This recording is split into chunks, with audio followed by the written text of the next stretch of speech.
রান্না, হ্যাঁ রান্না তো করবো। কি রান্নাটা করবো তাই ভাবছি। ঝিঙা পোস্ত। ঝিঙা তো আছে, কেটে রেখেছি আমি। শনিবার না, কি করবো ঝিঙা দিয়ে? ঝিঙা পোস্ত। ঝিঙা পোস্ত খেতে চাইছিল, ওটাই করো। ও তাই তো, তোর বাবা ঝিঙা পোস্ত খেতে চেয়েছিল। চল আজকে সেটাই রান্না করি না? চল তো আজকে ঝিঙা পোস্তই রান্না করে নেবো। ঝিঙাটা আমি কেটে রেখেছি, কিন্তু রান্না করে ধুয়ে রেখে এসেছি। আর চিন্তা করছিলাম কি করবো কি করবো, তুই বুদ্ধিটা ভালোই দিলি, আর মনেও ছিল না আমার কি তোর বাবা ঝিঙা পোস্ত খেতে চেয়েছিল। চল করি, চল তো সেটাই করি। ঝিঙেগুলোকে ছোট ছোট করে কেটে, ঝিঙে আর আলু কেটে পরিষ্কার করে ধুয়ে রেখেছি। পুনরায় সরষা, দুটো কাঁচা লঙ্কা আর পোস্ত আমি বেটে নিচ্ছি। বাটাটা যত ভালো হবে তত খেতে ভালো লাগবে, তো বাটাটা খুব সুন্দর করে বাটতে হবে। জ্বালিয়ে কড়াই বসিয়ে দিলাম।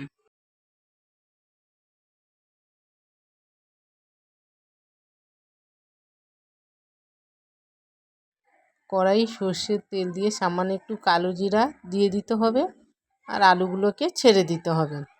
এর মধ্যে হলুদ, লবণ সামান্য একটু দিয়ে দিতে হবে, দিয়ে এটাকে লাল করে ভেজে নেব। লাল করে ভাজা হয়ে গেলে ওর মধ্যে ঝিঙাগুলো দিয়ে দেব। ঝিঙাগুলোকেও লাল করে একটু ভেজে নেব।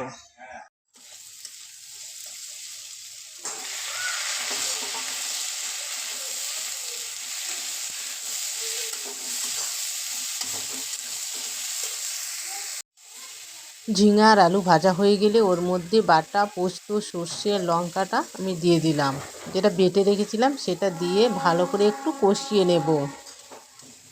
ভালো করে একটু কষিয়ে নিতে হবে যেন সর্ষের কাঁচা গন্ধটা চলে যায়। সামান্য একটু আমি সর্ষে ইউজ করেছি। তো দেখো ভাজা ভাজা হয়ে গেছে, আমার অলরেডি কষানো হয়ে গেছে। এর মধ্যে দিয়ে দিব ওই বাটি ধোয়া জল। জল দিয়ে ভালো করে নেড়ে চেড়ে এবার আমি ঢেকে দেব। কিছুক্ষণ পর ঢাকাটা তুলে সামান্য একটু কাঁচা সর্ষের তেল উপরে দিয়ে দেব, আর দিব হচ্ছে একটু চিনি। সামান্য একটু 1 চামচের মতো আমি চিনি দিয়ে দেব।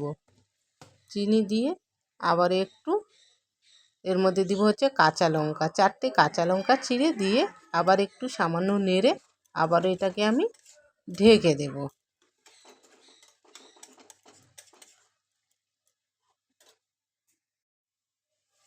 কিছুক্ষণ পরে ঢাকাটা তুলে দেখবো একদম মাখো মাখো হয়ে এসছে আমার রেডি ঝিঙে পোস্ত।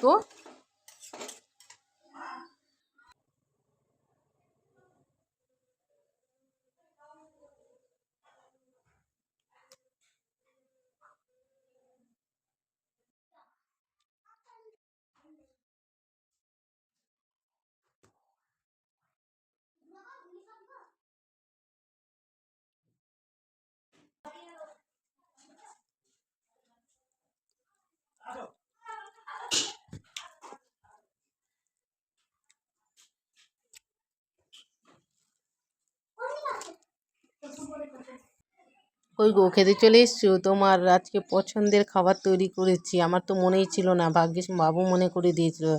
ঝিঙে পোস্ত, তুমি যে বলেছিলে, তো আজকে তোমার জন্য ঝিঙে পোস্ত রান্না করেছি। খেয়ে দেখো তো কেমন হয়েছে, তোমার পছন্দ হয়েছে কি না ঝিঙে পোস্তটা। খেয়ে অবশ্যই বলবে কিন্তু কেমন হচ্ছে ঝিঙে পোস্তটা। কেমন হয়েছে? ভালো? বলো। ও ভালো হয়েছে।